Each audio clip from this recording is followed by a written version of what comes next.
Hi there, Lori from Unique Eats and Garden Treats. We're about to enter what I call the castle grounds, which is the garden that's attached to the main quail aviary. Walk the garden first before letting the quail out, so that I don't accidentally step on any when I'm not looking at my feet.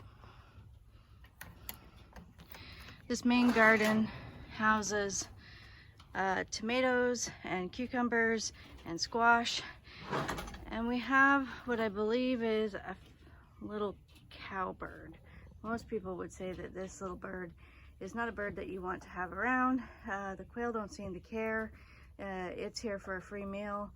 If it's looking for foster parents for its eggs, it's going to be not in luck, because it would be a race to see who would abandon their eggs faster, this little bird here or my quail, because quail do not set on their eggs. They are not broody.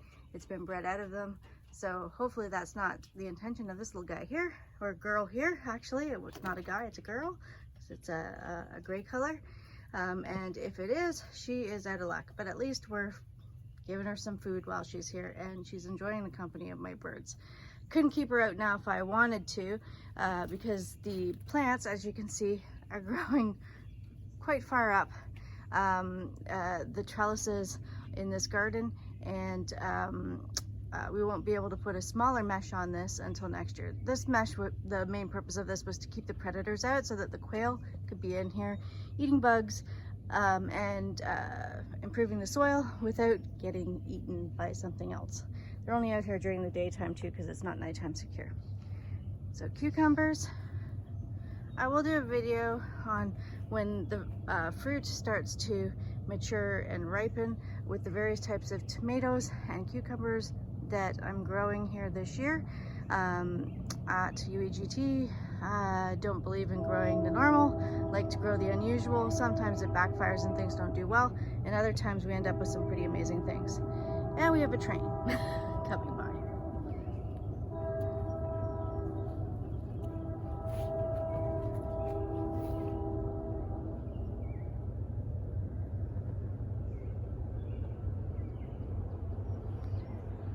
In the middle of this garden, we have radish and turnip, which will be coming out shortly. There's kale at the back, which I actually put in here for the quail because they love kale.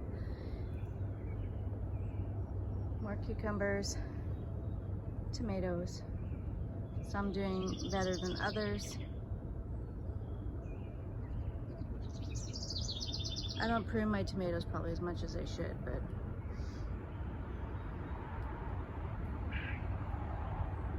and carrots, and there are some parsnips down here.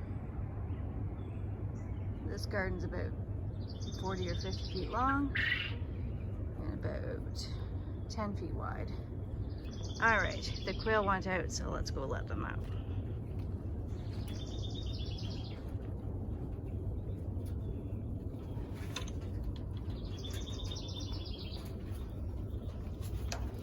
Their little friend will be right back as soon as I open this door, for sure.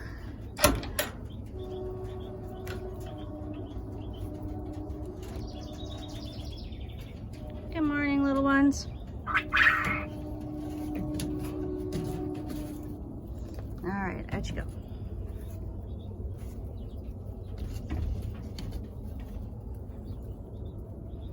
And they can come and go as they want for the day, because it's going to be a fairly decent day out today.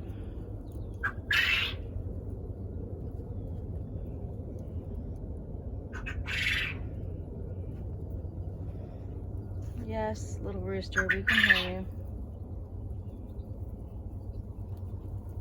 It's always an exciting time when the door opens. And this is the main quail aviary. This is also their winter coop. We'll be doing a little bit more insulating in here.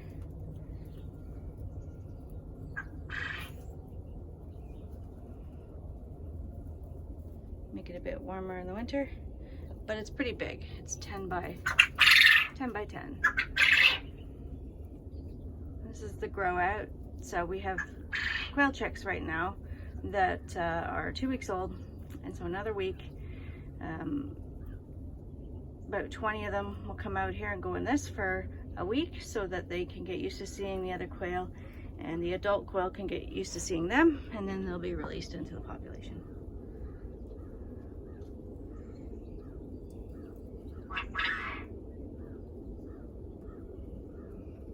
The quail will eat some of the plants, but they really don't do much damage except for to plants that aren't established yet. So I have some melons down at the end that got trampled on. It was a very popular spot, so I'm gonna trellis those off later, and hopefully they'll survive. So this is the castle grounds being enjoyed by the castle residents. And that's all. Talk to you soon. Take care.